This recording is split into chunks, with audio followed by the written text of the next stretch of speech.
It's Friday afternoon and I'm still in my pajamas because I decided to take the day a bit slow after I did my children's breakfast, send them to school.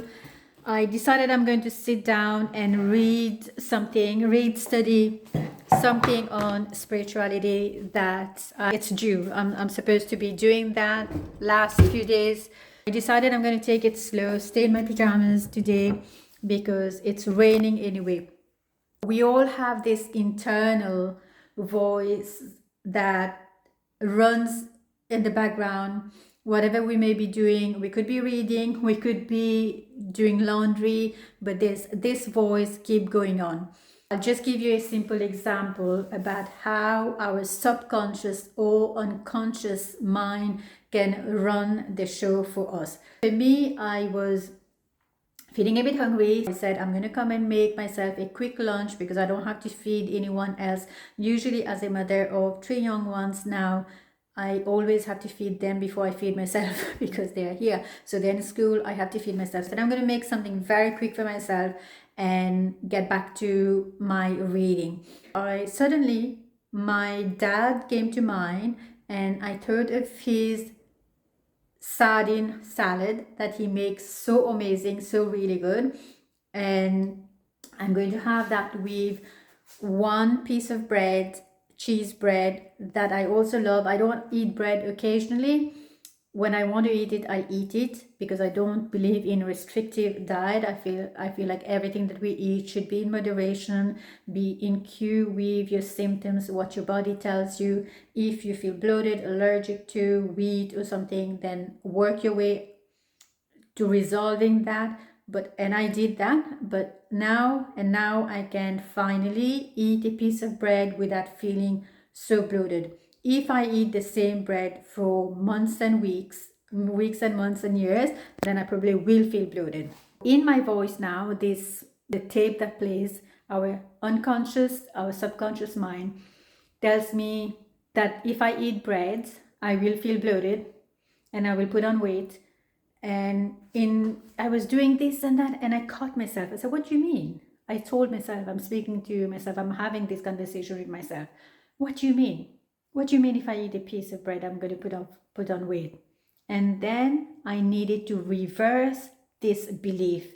If I eat a piece of bread, I will put on weight. What do?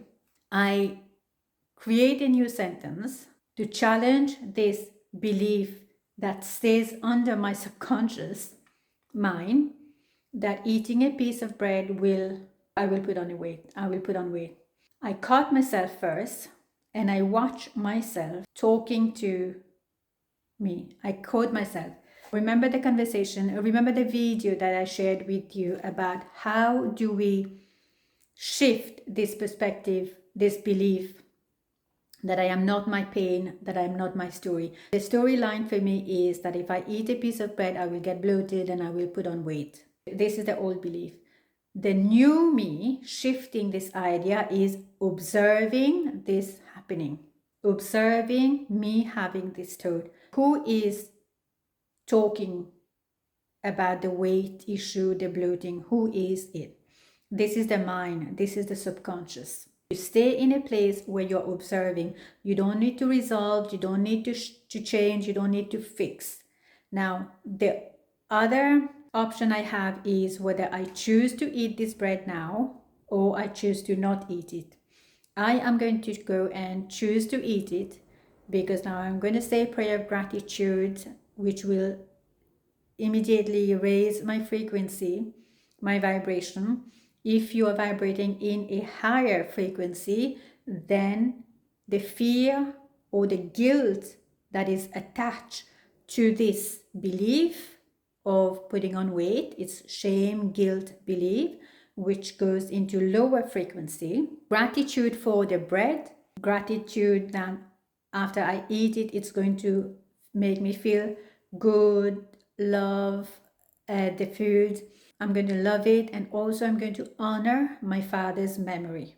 Now, this is a bit emotional and sentimental because my father, who's passed away, I'm eating his sardine salad, all of it. So it's a bit emotional, but like what I'm trying to say, even if someone who has passed away wasn't involved in this, how can you raise your frequency and come into more higher frequency, higher vibration, and not stay stuck in the lower frequencies. You say a prayer of gratitude for the food. Enjoy every bite when you eat it. Think about feel the taste, all of it, the juiciness of the salad, the crunchiness of the bread, and immediately you go into a higher frequency. Now, I hope this was something that you can work around, play around. It will need consistency, like not mind consistency. It's like you need to work on it. Every time you catch yourself into the autopilot, someone else is talking to your head. Who's that other person talking to you constantly in your head? You catch yourself with an old belief that doesn't serve you anymore. Go into gratitude, go into prayer, go into singing, go into joy, appreciation, where you raise your frequency, then the rest will dissolve. So you're no more staying into the guilt and the shame and the old belief. Now you're shifting into love frequency, where rest, digest, healing. So when you come into this rest and digest parasympathetic, because love frequency is the parasympathetic state, then your digestive system will work efficiently. So when your digestive system is working efficiently, your digestive juices will be stimulated more efficiently. Then whatever needs to be broken down, which is the food, the wheat, then it will be done, and your body will absorb whatever needs to be absorbed, the nutrients, and will discard whatever needs to be discarded through a bowel movement, through your sweat, through your urine, and whatever your body needs to do. So all of this, like coming from, shifting from a lower frequency, low vibration, to a higher vibration of love, gratitude, appreciation. And that is why in the olden culture, there was prayer before eating our food. We sit on the ground, be grounded, and then eat with the fingers and say prayer before we eat. All of this prepares the body to be in queue, to rest, to digest. Okay, body, I am ready. Rather than, as I would have probably done when I was a busy mommy, minding many children, and eat my food like on the go, drink the tea on the go, coming out of this autopilot and catching yourself with the old beliefs that is running the show and affecting your hormones, your digestive system, your rest, your mood, your energy, and catching yourself. Now, this is a bit challenging because when we are busy, you are going to be caught up in the old ways of doing, being in the autopilot. But one thought, if you can be mindful of that 1/3, then you have an opportunity to flip this over for you, 1/3 at a time. I wish you a very good day. I am going to go and enjoy my lovely sardine salad. Let me show you. My father used to make this beautiful sardine salad, and he loves to serve it with crusty bread. In here I have some sardine and chopped onion, a few tomatoes, green chili. I'm going to add a pinch of salt and some coriander and mix it all and eat it in this cheesy bread, and I'm going to enjoy it. If you are still holding on to guilt around food, how can you shift this frequency of guilt and shame and everything else that we as women have been carrying by the societal conditioning or whatever we may be carrying? It is possible for you to shift from this guilt to a higher frequency of love, appreciation, and gratitude, and have such a beautiful relationship with food.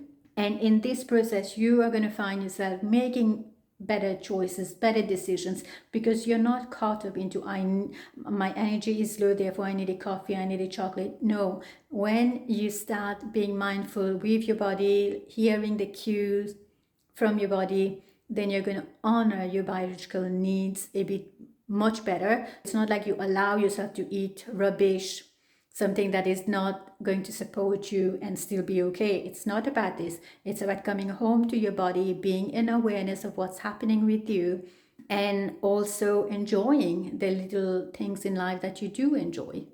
I wish you all the very best, and I will see you very soon. Let me know if there's something I said resonated with you and you want to know more about it so I can help you out.